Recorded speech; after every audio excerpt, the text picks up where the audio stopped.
우리 하나님의 말씀 같이 찾아보겠습니다. 히브리서 11장 5절 말씀입니다. 은혜 받으실 하나님의 말씀, 히브리서 11장 5절 말씀, 우리 한 목소리로 같이 한번 읽어봅니다. 믿음으로 에녹은 죽음을 보지 않고 옮겨졌으니 하나님이 그를 옮기심으로 다시 보이지 아니하였느니라. 그는 옮겨지기 전에 하나님을 기쁘시게 하는 자라 하는 증거를 받았느니라. 아멘. 옆에 분들과 우리 반갑게 우리 미소를 좀 띄우시고요. 우리 같이 한번 인사하겠습니다. 잘 오셨습니다. 은혜 많이 받으세요. 네.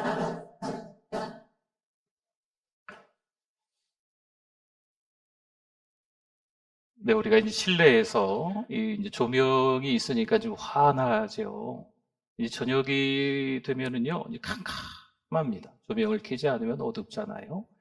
요즘은 뭐 길거리 나가면 환한 빛이 많고 뭐 달빛도 별빛도 있어서 환하긴 하지만 조금만 더 과거로 거슬러 가보면 캄캄한 한밤중에는요 아무것도 안 보이잖아요. 요즘에 좀 이렇게 마음 아픈 한 구석이 좀 있습니다. 이 땅을 바라보면서 우리 기도하시는 많은 목회자들이 참 어둡다, 세상이 많이 좀 어두워졌다 이렇게 이야기를 합니다. 여러분, 세상이 어두우면요 서로 알아보지를 못해요. 이게 진짜인가? 이게 가짜인가? 이 구별이 잘 안 되는 거죠. 시대적으로도요, 말라기 선지자가 종교 지도자들과 또 제사장들을 향해서 훈계할 때 그런 말씀을 아주 일침을 놨던 게 있었어요. 하나님과 동행해야 한다라고 하는 거죠. 미가 선지자도 마찬가지입니다. 하나님께서 제일로 여기시는 게 뭘까? 하나님과 동행하는 거라는 거죠. 오늘을 살아가는 우리가 하나님과 동행해야 될 줄 믿습니다. 오늘은 그런 의미에서 하나님과 동행한 에녹에 대한 말씀을 같이 좀 나누고 또 우리가 다시 한번 좀 도전도 좀 되고 우리가 신앙으로 잘 살아가고 있나 한번 좀 돌아볼 수 있는 기회가 되었으면 좋겠습니다. 먼저 이제 에녹이 살던 시대를 한번 돌이켜보면요, 에녹이 살던 시대 만만치 않았습니다. 캄캄한 한밤중과 같이 암흑의 시대라고 말할 수 있을 겁니다. 홍수 심판을 앞둔 시대에 사는 에녹입니다. 귀로 듣고 눈으로 보는 일들이 모두 나쁜 것들밖에 없다는 거죠. 그러니 한동안 하나님과 동행하지 못한 신앙을 아무래도 에녹이 가졌던 것으로 보여집니다. 우리는 그 시대의 이름들과 시대상으로 충분히 그렇게 생각할 수도 있습니다. 누구나 예외 없이 아마도 세상이 더 좋아 보였던 시대, 그 홍수 심판 이전의 시대라는 거죠. 에녹은 아버지 야렛에게 설령 신앙교육을 제대로 받았어도요, 하나님의 말씀을 거역하고 배교하는 삶을 살 수밖에 없었던 겁니다. 보는 것, 듣는 것, 만지는 것, 가는 곳마다 다 죄악이었거든요. 창세기 5장 21절 말씀에 보니까요, 에녹은 몇 살이요? 65세에 무두셀라를 낳았고, 아멘. 에녹이 65세에 무두셀라를 낳았습니다. 물론 65세 이전에 에녹이 어떤 삶을 살았는지 성경에 기록되어 있지는 않습니다. 그러나 65세 이후에 아들 무두셀라를 낳고 그의 인생에 어떤 큰 변화가, 전환점이 온 것은 우리 성경을 연구하시고 해석하는 분들이 다 똑같이 이야기하는 겁니다. 세상 사람으로 살았지만 무두셀라를 낳고 마침내 이 에녹이 회개하는 기회가 된 거죠. 성경 유다서를 보면 에녹 이야기가 잠깐 등장합니다. 에녹이 심판을 예언하는 메시지가 나옵니다. 아무래도 아버지 에녹은 아들의 이름을 무두셀라로 짓고 삶의 방향이 하나님과 동행하는 인생으로 완전히 터닝 포인트 바뀐 거죠. 앞으로 닥칠 심판에 대해서 그 후에 분명한 메시지를 듣고 전한 것으로 보여지는 겁니다. 창세기 5장 22절 말씀에 무두셀라를 낳은 후 누가요? 에녹이 300년을 하나님과 동행하며 자녀를 낳았으며, 아멘. 하나님과 마음이 하나가 돼서 그 뜻을 받들고 순종하려고 애쓰는 삶. 누구의 삶을 이야기하고 있습니까? 전환점을 맞이한 에녹의 삶. 하나님과 동행하고 있는 에녹의 삶을 표현하고 있는 거예요. 에녹은 가인의 후손과 다른 삶을 살면서 하나님과 동행하기 시작했다는 것입니다. 에녹이 하나님과 동행했다라고 하는 것은요, 이렇게 말씀드릴 수 있어요. 하나님께서 바라보시는 것을 같이 바라봤다. 하나님과 같은 방향, 한 곳을 바라보았다라고 이야기할 수 있습니다. 그리고 잠시도 하나님과 떨어져 있지 않고 하나님 옆에 착 달라붙어 있었다라는 표현으로 이 동행에 대한 의미를 해석해 보면 그렇게 설명할 수가 있습니다. 에녹의 마음이 항상 하나님께 있습니다. 도대체 이유가 뭘까요? 에녹이 뭔가 열심히 했기 때문에, 에녹이 뭔가 소매 걷어붙이고 뭔가를 헌신했기 때문에, 자주 교회 들락날락 하려면서 출석 도장 많이 찍었기 때문에 그런 걸까요? 여러분, 그런 것보다 더 중요한 이유가 있어요. 하나님께서 에녹을 선택하셨기 때문입니다.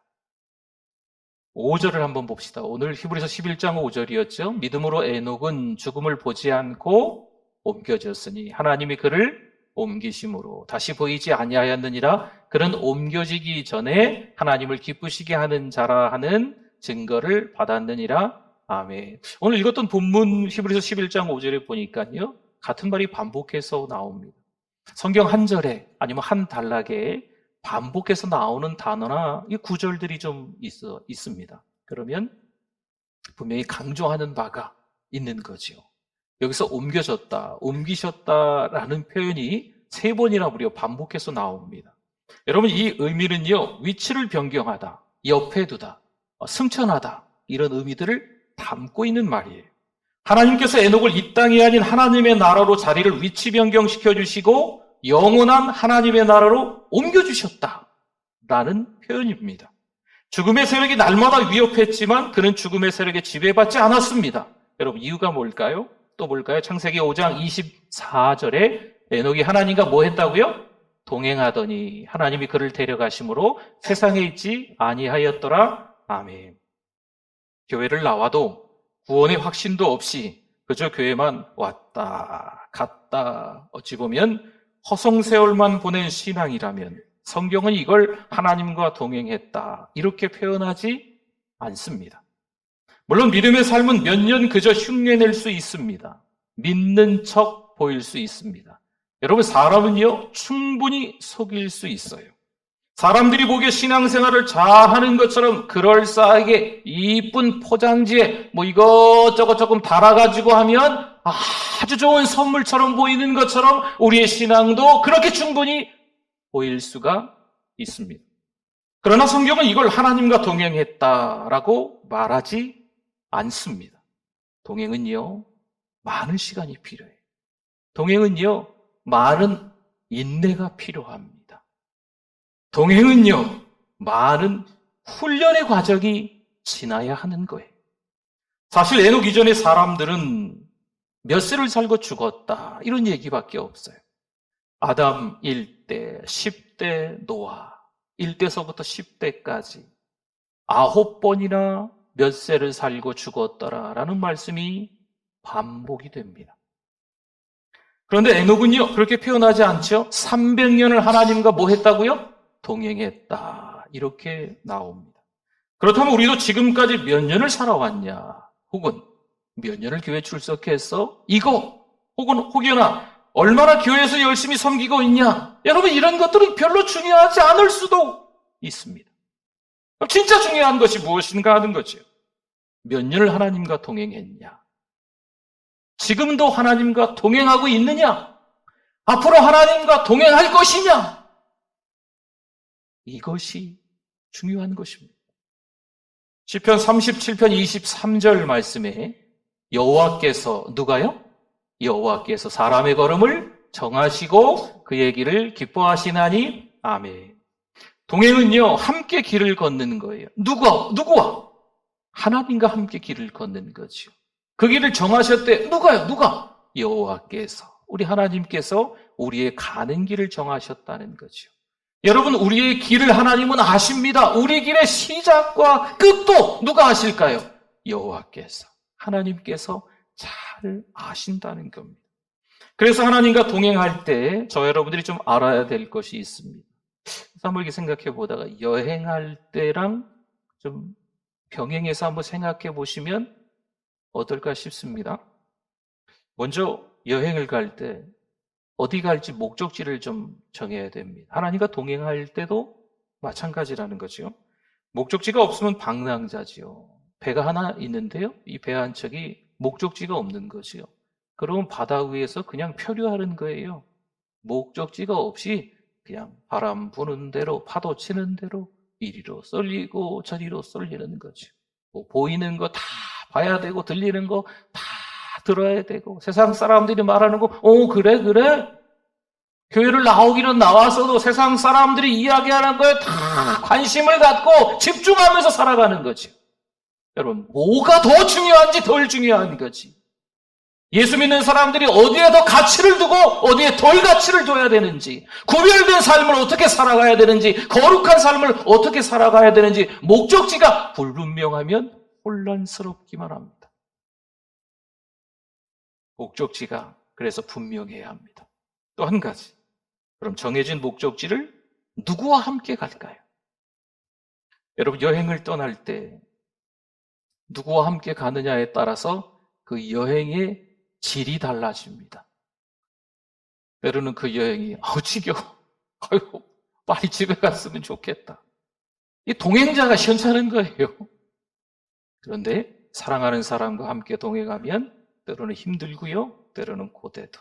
이런저런 어려운 일이 있어도 그게 아주 좋은 추억이 되는 거죠. 누구와 함께 있으니까? 사랑하는 사람과 함께 있으니까. 그렇죠? 하나님과 동행하면 이런 은혜가 있는 줄 믿습니다. 또 한 가지 더 볼까요? 여행 가이드입니다. 누가 이 여행을 인도하고 계시는가? 인도자가 중요하다는 거예요. 여행에서 좋은 가이드를 만나는 것만큼 중요한 것은 없습니다.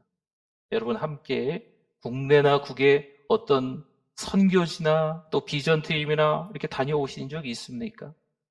누가 그 공동체를 이끄느냐에 따라서 그 공동체의 이 수준이, 분위기가, 질이 너무나도 달라져. 그냥 세상에 흠뻑 젖어 있는 사람이 그 공동체를 이끌고 가면 그 공동체가 다 그런 곳만 갑니다. 그러나 하나님과 동행하는 하나님의 사람이 그 공동체를 이끌면 그 공동체는 하나님과 동행하는 사람들로 다 모여 있는 것이죠. 여러분, 가이드는요, 그 길을 알고 그 길을 가보았고 그 길을 설명할 수 있습니다. 그래서 이 인도자, 가이드가 중요하다는 거예요. 민수기 9장 18절 말씀에 보니까 이스라엘 자손이 여호와의 명령을 따라 행진하였고 여호와의 명령을 따라 진을 쳤으며 구름이 성막 위에 머무는 동안에는 그들이 진영에 머물렀고 아멘. 이스라엘 백성들이 하나님의 은혜로 모세와 함께 출애굽했습니다. 홍해도 건넜습니다. 신광야, 수로광야 다 지나고 있는 거죠. 그런데 누가 앞서가시는 거예요? 여호와께서, 하나님께서 앞서가시는 거죠. 하나님의 명령을 따라 스탑! 하나님의 명령을 따라 고! 할 수 있는 거예요. 하나님의 명령을 따라 진을 치기도 하고 하나님의 명령을 따라 출발했던 이스라엘 백성들이라는 거죠. 사랑하는 성도 여러분, 하나님과 동행한다고 하는 것은요, 누구의 명령을 따라? 하나님의 명령을 따라 살아가는 것인 줄 믿습니다. 들리는 거라고 다 들을 필요가 없어요. 세상 속에 들어가서 세상 사람들이 말하는 거 다 스트레스를 받아가면서 살 이유가 없다니까요. 보이는 거라고 다 볼 필요가 없어요. 우리 믿음의 사람들은요, 그 세상 사람들이 모여있는 그 삶에 우리가 들어갈 수밖에 없지만 젖을 필요는 없어요. 그들과 똑같이 살 필요는 없어요. 그들이 듣는 거 똑같이 듣고 그들이 보는 거 똑같이 보면서 그들의 삶과 나란히 병행해서 살 이유가 없다는 거예요. 물론 세상에서 부름받아서 하나님의 자녀가 되어 다시 세상으로 파송받은 우리지만 그 세상을 변혁시켜야 될 줄 믿습니다. 파송받은 한 사람으로서 거룩한 자, 구별된 자로 그 세상을 바꾸는 거죠. 그러기 위해선 누구와 동행해야 된다? 하나님과 동행해야 된다라는 말씀입니다. 여러분, 하나님과 동행한다는 것은요, 인내가 필요해요. 훈련입니다. 나란히 있는 사람들이 다 세상의 것을 듣고 보는 거죠. 나는 그걸 참아야 되거든요. 여러분, 그게 인내고 훈련이에요. 하나님과 동행하는 게 그래서 만만치가 않습니다. 물론 그렇게 살도록 도와주시는 분이 있으세요. 요한복음 14장 26절에 보니까요, 보혜사, 곧 아버지께서 내 이름으로 보내실 누구요?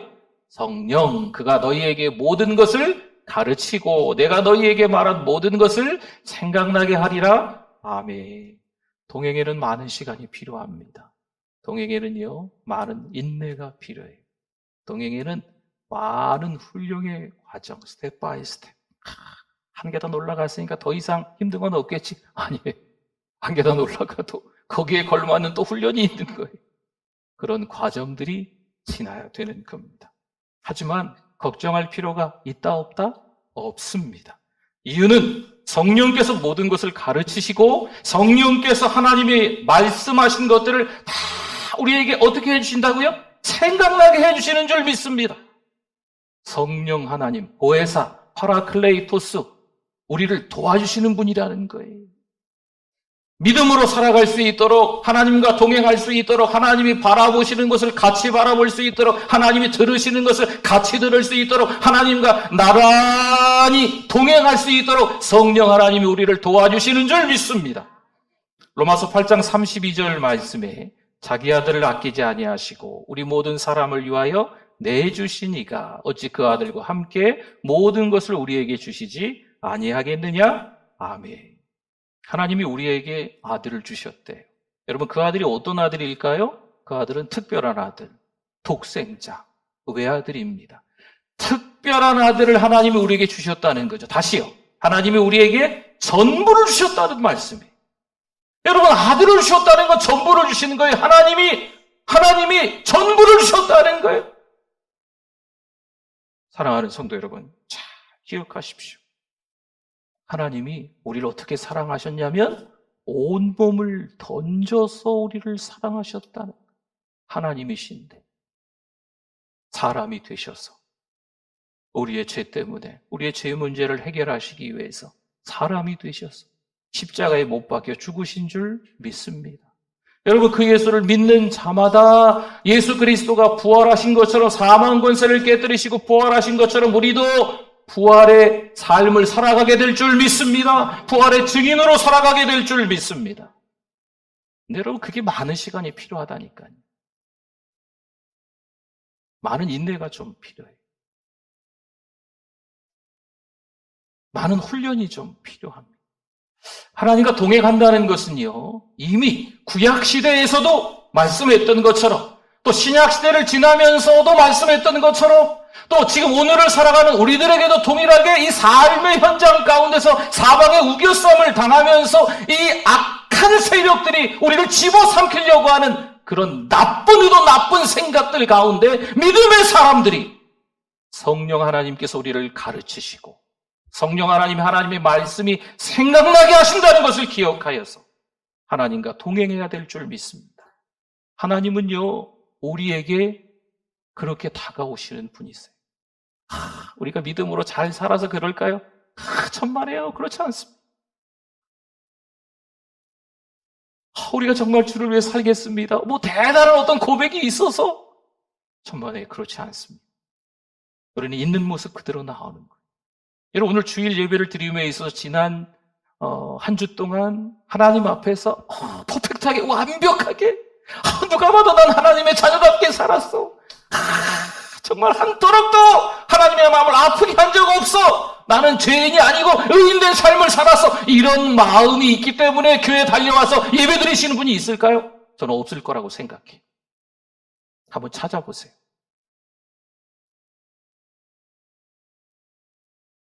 우리가 하나님의 마음을 아프게 했던 게 너무 많아요. 쌓다 보면요, 끝이 없이 쌓여요.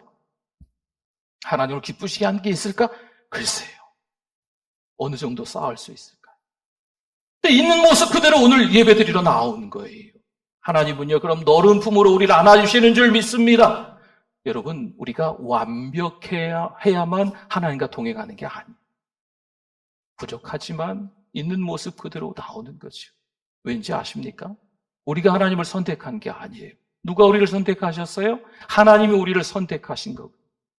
하나님이 너는 내 아들이야, 내 딸이야, 지명하여 불러 세워주신 줄 믿습니다. 여러분, 이 목사가 뭐가 잘난 게 있겠어요? 여러분들 앞에서 어찌 제가 이렇게 설교할 수 있겠어요? 부족한 것 투성인데. 근데 하나님이 지명을 불러 세워서 목사로 삼아 주셨으니까 부족한 한 주간을 살았지만 이 강단에서 하나님의 말씀을 대언할 수 있는 겁니다. 여러분, 우리도 우리의 삶의 현장 가운데서 세상 속에 살아가는 사람들과 뭔가 이렇게 대단하게, 뭔가 믿음의 사람답게, 정말 흔들리지 않는 그 믿음으로 구별된 거룩한 자의 삶을 살아가고 있기 때문에 하나님이 거기에 파송한 게 아니에요. 부족하지만, 형편없지만, 하나님이 우리를 먼저 자녀 삼아주시고, 그 자녀 삼아주신 은혜에 감격해서 우리가 그 세상 속에 들어가서 믿음의 삶을 살아가는 것인 줄 믿습니다. 어느 게 먼저고 어느 게 나중인지 아셔야 돼요. 부족하지만 하나님의 은혜를 받은 우리, 이게 먼저예요. 그 은혜 때문에, 그 감격 때문에 있는 모습 그대로 오늘 교회에 나온 거죠. 있는 모습 그대로 연약하고 부족하지만 다시 세상 속으로 또 들어가는 거예요. 하나님의 은혜로 선택받은 우리가 하나님의 자녀로 살아가는 거죠. 에베소서 5장 8절 한 절만 더 볼까요? 우리 같이 한번 읽어주십시오. 너희가 전에는 어둠이더니 이제는 주 안에서 빛이라, 빛의 자녀들처럼 행하라. 아멘. 전에는 어둠이더니 이제는 뭐라고요? 빛이라. 캄캄합니다. 네. 에녹이 살던 시대 캄캄합니다. 에녹의 아들 무두셀라, 무두셀라의 아들 라멕, 라멕의 아들 노아입니다. 노아 시대에 홍수 심판을 받았잖아요.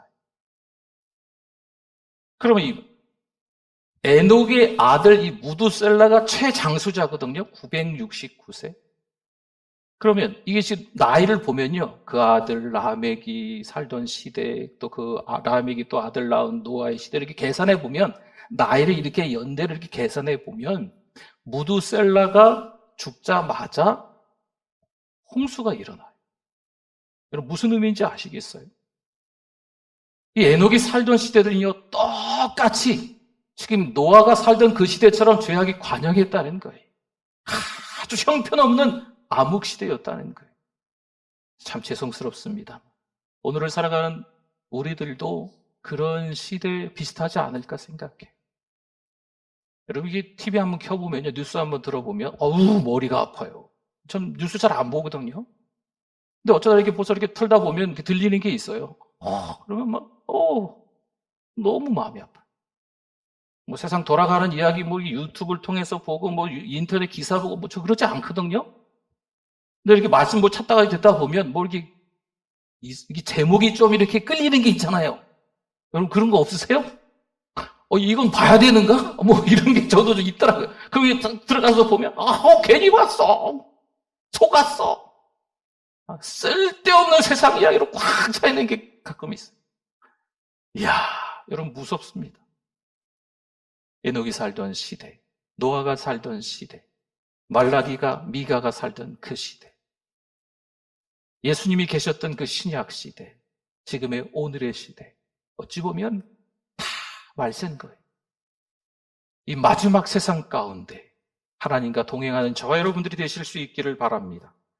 전에는 주님을 배교하는 삶을 살았다면 이제는 예수 그리스도를 깨닫고 주님 안에서 즐거움을 찾고 기쁨을 누리는 저와 여러분의 인생이 되실 수 있기를 축원합니다. 아멘. 기도하겠습니다. 오늘 말씀 기억하면서 주여 한번 부르시고 기도합니다. 주여, 하나님 아버지, 부족합니다. 주님을 배교하는 삶을 살았습니다. 그러나 이제 빛된 삶을 살기를 원합니다.